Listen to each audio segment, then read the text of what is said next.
repercussão geral? A repercussão geral é um instituto processual que foi introduzido no nosso ordenamento pela Emenda Constitucional número 45, de 2004, e posteriormente foi colocada no Código de Processo Civil pela Lei 11.418, de 2006. Ela é um instituto que possibilita que o Supremo Tribunal Federal possa eleger os temas que irá julgar. Dessa forma, nem todos os temas e nem todos os recursos mais passarão pela análise do Supremo Tribunal Federal. Como é constatada a existência da repercussão geral? O artigo 543-A do Código de Processo Civil, no seu parágrafo 1º, coloca da seguinte forma os parâmetros, as balizas pelas quais deve ou não ser reconhecida a repercussão geral, que é a existência de relevância econômica, social, política ou jurídica que ultrapasse os limites da causa, que ultrapasse os interesses subjetivos. Isso quer dizer que o Supremo vai analisar o tema como um todo, de acordo com esses critérios de relevância, e ele tem que ser mais importante do que só para a resolução da própria causa, da própria controvérsia que está posta nos recursos. Dessa maneira, o Supremo vai analisar, por exemplo, como um dos casos que foi reconhecida a repercussão geral da decisão acerca da reincidência. Se a reincidência criminal, por exemplo, violaria ou não o princípio do bis in idem. A relevância jurídica, em termos de interpretação da Constituição, nesse caso, foi vista como ultrapassando os limites subjetivos da causa. Como é analisada a preliminar da repercussão geral? A preliminar da repercussão geral é vista como requisito de admissibilidade no Supremo Tribunal Federal para que os ministros possam analisar o mérito de um determinado recurso extraordinário. Hoje, o ministro relator faz sua manifestação e é colocada em votação essa manifestação pelos demais ministros. Isso pode acontecer pelo meio virtual. Nós temos um plenário virtual hoje na casa, que tem um tempo de votação de 20 dias para que os ministros se manifestem. E também da parte física, no próprio plenário, ela pode ser reconhecida já quando do julgamento de um RE ou até mesmo pelas turmas, havendo a votação de 4 dos ministros. Qual a diferença de um recurso extraordinário com repercussão geral reconhecida e o recurso extraordinário comum? Desde 3 de maio de 2007, o Supremo decidiu isso numa questão de ordem, para todos os recursos interpostos contra decisões publicadas depois dessa data, todos os recursos têm que ter a preliminar de repercussão geral. Então, os recursos que não teriam essa preliminar seriam os anteriores a essa data. E só esses recursos é que vão ser analisados pelo Supremo Tribunal Federal.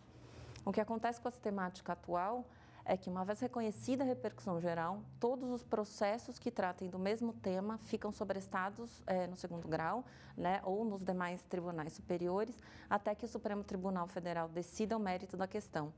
Nesse caso, depois de decidido o mérito, se a decisão que foi contra a qual sim, surgiu o recurso for no mesmo sentido da decisão de mérito do Supremo Tribunal Federal, o tribunal simplesmente vai julgar prejudicado o recurso, esse recurso não sobe mais e, dessa forma, já estaria satisfeita a sistemática da repercussão. Se negada a repercussão geral, os recursos ficam também no segundo grau, só que, na verdade, o que vai prevalecer é a decisão do Tribunal de Segundo Grau, independentemente da decisão do Supremo, que decidiu não se manifestar nesse caso.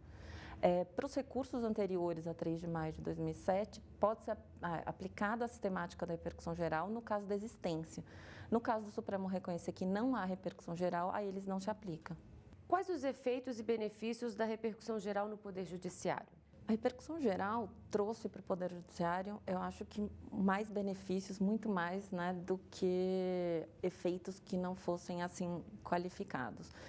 Eu acho que o primeiro deles seria a diminuição grande do acervo do Supremo Tribunal Federal, o que não é um benefício em si, mas é excelente porque propicia que o Supremo possa analisar de fato determinados temas, com muito mais rigor, com muito mais paciência, enfim, de fato cumprindo o seu papel de corte constitucional, que é de fato o que a Constituição quer do Supremo. O segundo benefício, eu acho que é a uniformização de jurisprudência. O Supremo decidindo uma vez o processo, o tema fica assentado e deve ser aplicado daquela forma, aquele entendimento, para todos os processos que tratem da mesma questão.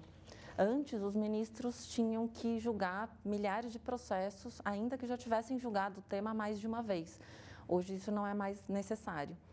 Além disso, eu acho, por fim, a união do judiciário como um todo, que tem que trabalhar de uma maneira muito coordenada e conjunta para conseguir fazer o gerenciamento das temáticas da repercussão geral, né?